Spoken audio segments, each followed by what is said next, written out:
It was pretty amazing. We had a private eye mission where we got this woman fired, and I felt bad. I feel bad now. I didn't at the time. But we had these cameras. We had these cameras. Bertram had bought these cameras that were Polaroid, and it was part of a scavenger hunt that Bertram would do every year, that the camp did every year. And suddenly they were gone, and we had wondered where these were at. And lo and behold, one of the staff, one of the girls that worked there, had these Polaroid pictures with her set. And I said, hey, where did you get those Polaroid pictures? I didn't know that they still made Polaroids, which they didn't, because this was after Polaroids were actually made. So they just had these disposable fine. And she said, oh, I got them in town, and yeah, and I was very suspicious. So then what I decided to do, and what Heather and I kind of teamed up on, more myself, Heather, so nice try, is that I decided to look at the different dumpster areas where some of our stuff was thrown away. And lo and behold, in one of our dumpsters, there was 2 of the packaging that Bertram had bought those Polaroids with, taken out and put in the dumpster, meaning that this employee stole them and basically kept them for herself and was taking pictures with them. I mean, it was one of those, the locals that weren't very bright. And what we ended up doing is Bertram went and talked to the manager, and the next day she was no longer with us. And it was too bad, because I think she had a lot going for her. Maybe not. She worked at Feather River End. But yeah. So that.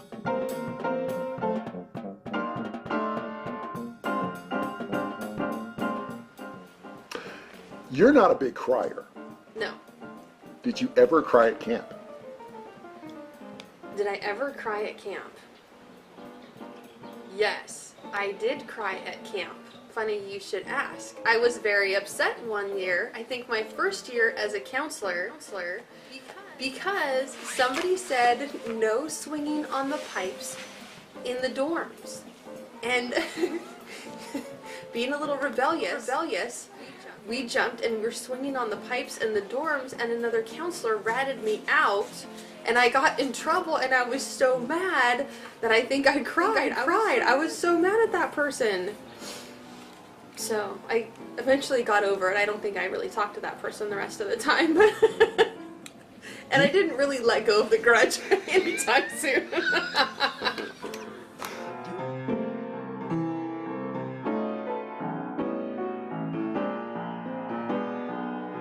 As well. And then watching Bertram with the rainbow cape, parachute, standing on the diving board and working up the suspense of him actually going in. But it seems like one of the years you were underwater for a while, and then we've probably figured, all right, he's doing some stunt, he's doing some, he's working this up. So were you actually, were you okay? No, I wasn't. It's just Bertram being Bertram. It's been 5 minutes now, but it's Bertram. I was dying.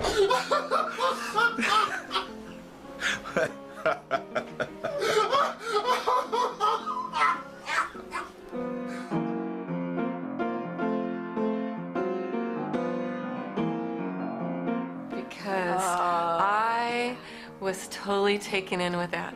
That first time I did camp initiation, it was like I didn't know what's going on. What was going on? Is this really happening? With oh my gosh! Josh and Heather and their capes. And I went, oh wow. Yeah. And then all of a sudden it did not seem it didn't fake at all. It was terrorizing, really. It was terrorizing. I was oh my gosh, those poor kids.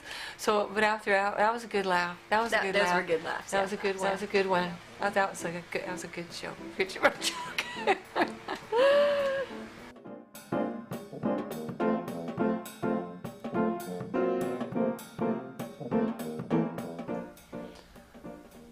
So at the first campfire, you had to do your introductions, and so many times counselors would sit down and we're like, what happened to their joke? Where are they? Hey, you gonna? Oh yeah, my joke. So I don't know. I guess it was some big stress. No one wanted to tell a joke, and I thought to myself, I'm thinking, why is this so difficult? Come up with a nice joke, say it, move on. I guess the jokes were just so bad. I don't know what it was. I mean, maybe just every year we were telling the jokes, and maybe because no one laughed, everyone just didn't want to do it. No, but there were some good ones. We definitely did have some laughs, but I don't know. Yeah. Oh, I thought my jokes were good. Like, I still love a couple of my jokes. So one is, you know, the mother comes, mother's at home, she's tucking her daughter into bed, and she says, you know, honey, how was your day? Oh, not so good. You know, mom, everybody's making fun of me saying I have a really big head. You know, and the mom says, honey, you don't have a big head. Now go to sleep. Go to sleep. Go to sleep. See, I thought that was great and fun to tell. You know, and then my other joke.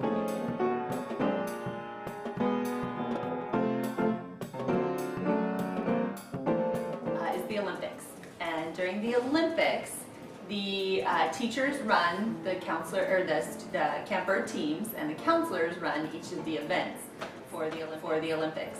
So I think it must have been my first year as a counselor, and the event that I was running in the Olympics that year was the rings.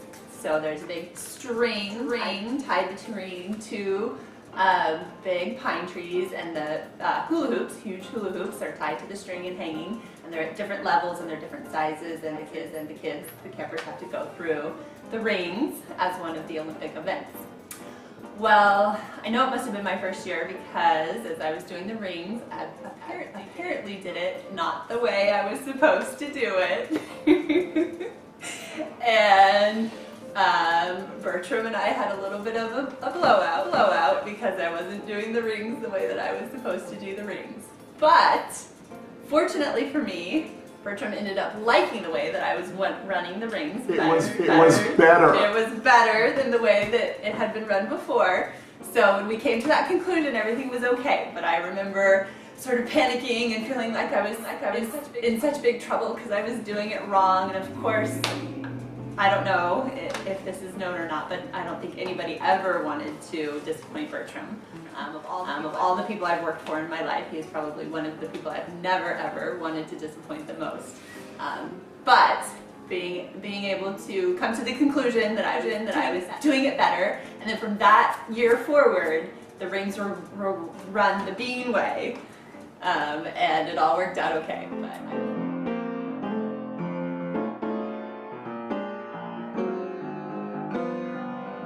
I remember one time when I walked out to the far cabin out where the senior girls were, because there was a girl out there I knew had been having. So this must have been a good 11:30, 12 o'clock.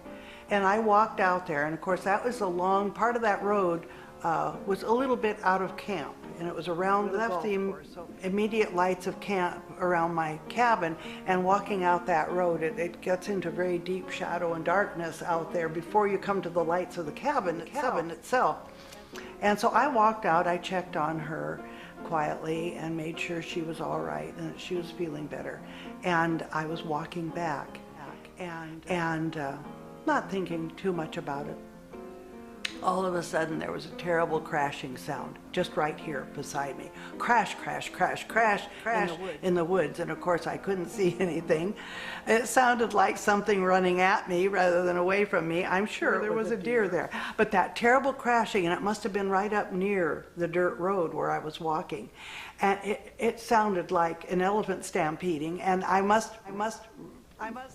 say, my hair stood on end and I got goosebumps all over, and I kind of picked up my step a bit getting back to my cabin.